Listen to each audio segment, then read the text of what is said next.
एक बहुत सुंदर कथा हमारी शिव महापुराण में आती है, एक बहुत सुंदर कथा हमारे यहाँ हमें सुनने को मिलती है। आप उस कथा का स्मरण करिएगा। भानु नाम का एक छोटा सा बच्चा था,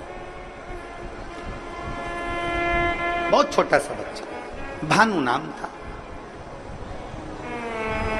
पिता थे नहीं, मां अकेली, पिता नहीं है,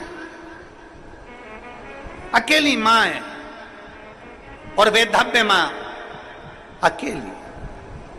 भानु का पालन पोषण कर रही है, खूब अच्छे से उसको रख रही है, खूब अच्छे से उसको खिला रही पिला रही, जितना बन सकता है उससे बात करती है। सुंदर दृष्टांत है।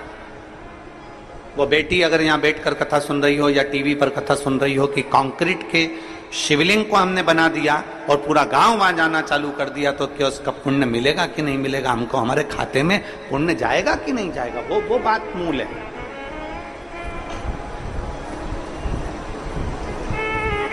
हमारे पास शिवलिंग नहीं था तो हमने वो कंक्रीट का बना दिया, तो उसका पुण्य है कि नहीं उसके लिए।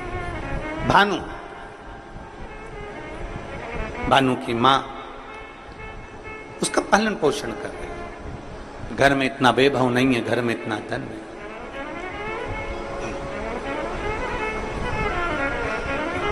एक बात आज फिर कहते हैं,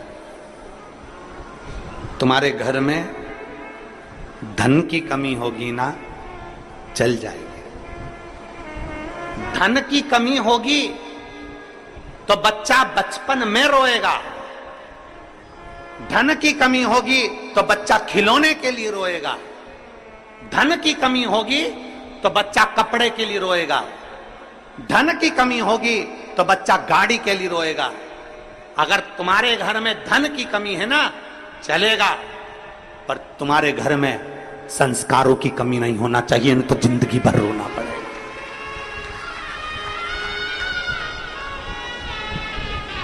घर में अगर धन की कमी है तो चल जाएगा, 2 रोटी कम खाओगे, रूखी खाओगे, सूखी खाओगे, चल जाएगा, बचपन निकल जाएगा, जवानी निकल जाएगी, पर संस्कारों की कमी नहीं होना चाहिए।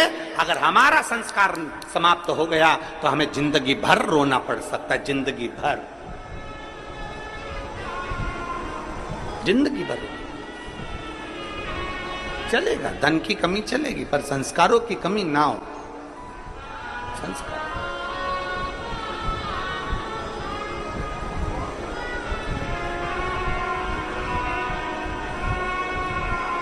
और जितना बन सकता है अपने संस्कारों में कोई कमी ना है। भानु की मां भले धन में कमी थी पर संस्कारों में कमी नहीं रखी भानु की। एक दिन भानु ने अपनी मां से पूछा, मां सबके घर में खूब सारा राशि ठाठ है पर हमारे घर में कुछ नहीं है। मां के मुख से निकल गया, जिस दिन महादेव चाहेगा उस दिन ठाठ भी दे देगा, जिस दिन महादेव चाहेगा उस दिन ठाठ दे देगा। 5 वर्ष का भानु जहां भी खेलने बैठता है, जहां भी खेलता है, खेलते खेलते मिट्टी को उठाकर, धूल को उठाकर, जो जमीन पर खेलता है तो वहां की मिट्टी को ऐसा इकट्ठा करता है, शिवलिंग बनाता है, जलाधारी बनाता है, पेड़ पत्ती का पत्तियां तोड़ता है वृक्षों से, उसके ऊपर चढ़ा देता है। थोड़ी देर बाद भानु उसको मिटा देता है। फिर कहीं खेलता है, मिट्टी में गया, मिट्टी का शिवलिंग बना लेता है, पत्तियां तोड़ता है, शिवजी पे चढ़ा देता है, उसको मिटा देता है।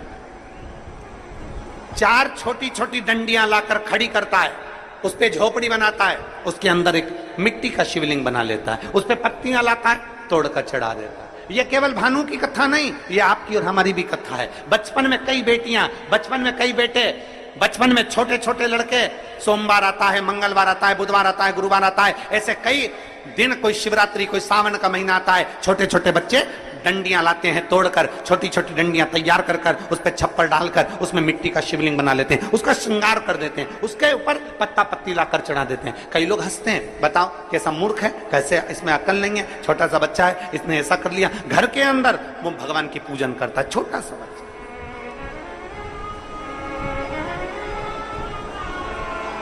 और मेरा विश्वास कहता है यहाँ छत्तीसगढ़ की जितनी मेरी जीजियां बैठी हैं, जितने मेरे जीजा बैठे हैं, जितने मेरे बेटा बेटी बैठे हैं, इन्होंने भी बचपन में जरूर मिट्टी उठाई होगी, उसको ऐसा करा होगा, आटे की लोई उठाई होगी, लोई को उठा के ऐसा ऐसा करके शिवलिंग बना लिया होगा, आटे की लोई का। चावल बनाया होगा तो चावल का।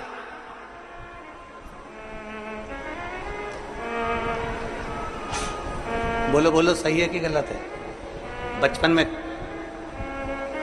खेलते समय मिट्टी का, धूल का, पत्थर का, आटे का, जो मिल जाता था उसका हम शिवलिंग कई बार बना लेते थे। कितना सुंदर कहा इस दृष्टांत के अंदर कि भानु मिट्टी का शिवलिंग बनाता, मिटा देता, जो मिल जाता उसको, धूल मिल जाती धूल का बनाता, मिटा देता।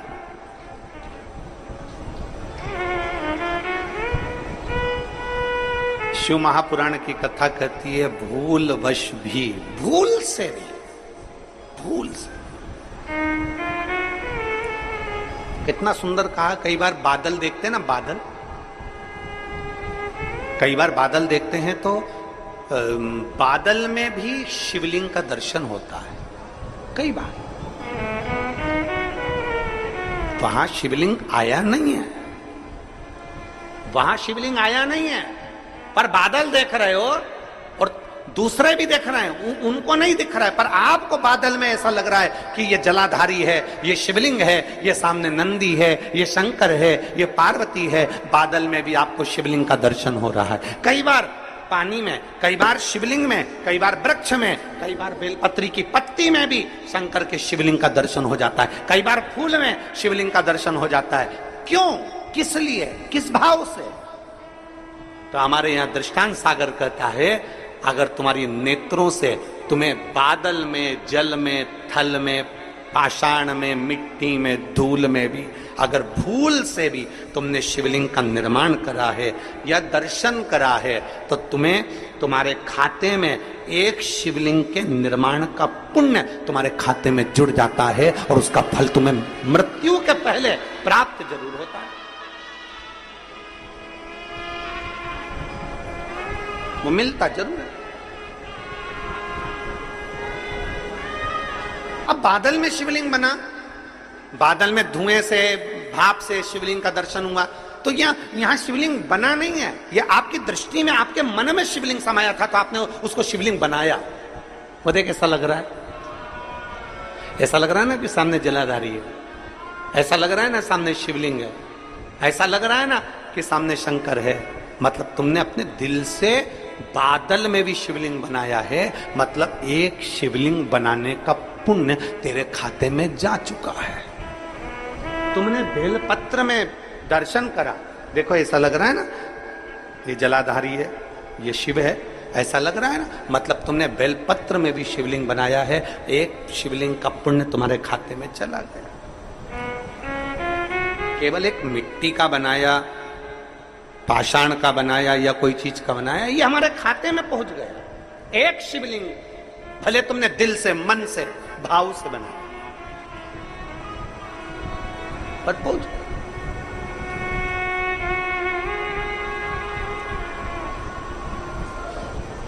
निर्माण अपने दिल से किया गया। महाराज कितना सुंदर कहा किसी ने कि आर्थिक स्थिति ठीक हो ना हो, आर्थिक स्थिति ठीक हो ना हो चलेगा, पर मानसिक स्थिति ठीक होना चाहिए, तो जिंदगी सार्थक हो।